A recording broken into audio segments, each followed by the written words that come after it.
سلامونه ونیکی هیله دوستانو په ایکسل کې ورځ تر بلې نوي فنکشنونه اضافه کیږي او دا ایکسل لا هم نور پیاوړی کوي. په دې کې یو هم د لیټ فنکشن دی او لیټ فنکشن موږ ته دا توانایي راکوي چې موږ ډیر زیات فنکشنونه په لږ کوډ یا په یو فورمول کې بار بار ترې نه ګټه واخلو. ایکسل کې موږ دلته ما کارولای دی فرض مثال دلته مې لیټ فنکشن کارولای دی که زه د باندې کلیک وکم دا ماته زه کولی شم د دې لارې نه چاته هغه بیلانس د واتس اپ د لارې نه واستوم په ډېره اسانۍ سره. او لیټ فنکشن هغه څه کار کوي لکه نورو ژبو کې چې ویریبل ته ډیفاین کوي.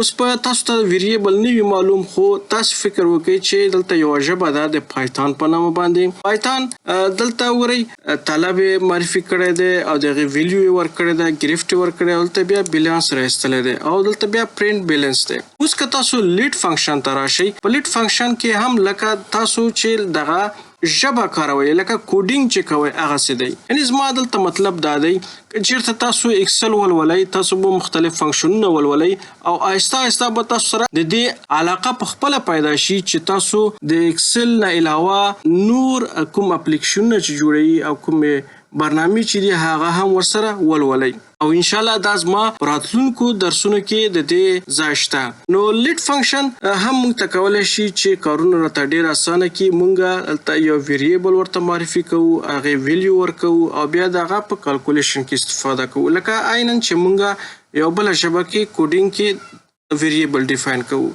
لکه دلته څنګه کار کوي زه دا وګوره زه دلته تاسو ته دا لیکمه زه ولیکم لیټ فنکشن دا دی. لومړی وګوره نیم زه به یو نوم ورکوم فرض مثال طلب دی ګرفت دی یا هر نوم چې تاسو ورکوئ که خپل نوم هم ورکوئ هم مشکل نه لري او که چیرته یو ډیفینیټیو نوم ولرئ نو لا ښه به وي چې یعنې مطلب ورکړي چې دا د څه شي دپاره دی. نو زه دلته طلب به ولیکو دا مې نوم ورکو. اوس د دې نوم ویلیو چیرته ده هغه به دلته راواخلم چې ګوره دغه ویلیو ده. بیا کاما بل نوم به اوس ورته ولیکمه چې هغه ګرفت دی کاما اوس به د دې ویلیو ورته وښیم چې دلته ویلیو ده په دې خانه کې وګوره ویلیو سیل نمبر راغی 26. دې نه علاوه اوس به زه یو بل هم ورته ویریبل وښیم چې هغه بیلانس دی او دا به هم کاما کمه چې د دې ویلیو چې ده هغه به ورته ویم چې طلب نه منفي کا ګرفت. دلته هم ګورئ تاسو دلته هم درته ښایي چې کوم ویریبل تاسو معرفي کړی دی د هغې دلته تاسو کولی شئ ګټه ترې واخلئ. دوه ځلې مې کلیک کړو دا مې چې اوس ولیکو اوس دا دلته کالکولیشن مې وکړو ګوره لکه دغه برخې پورې ما کار وکړو صحیح دی.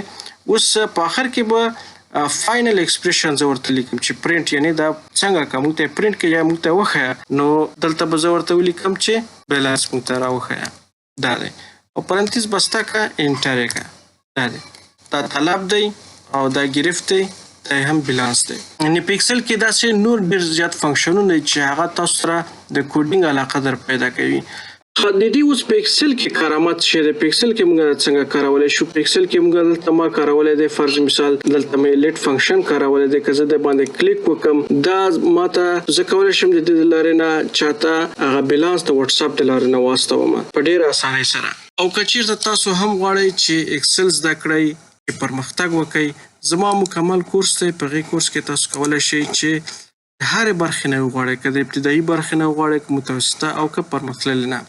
یوازې زما کورس ویبسایټ ته راشئ چې shahidasuna.com په نامه دی او دلته راشئ نوم لیکنه وکړئ.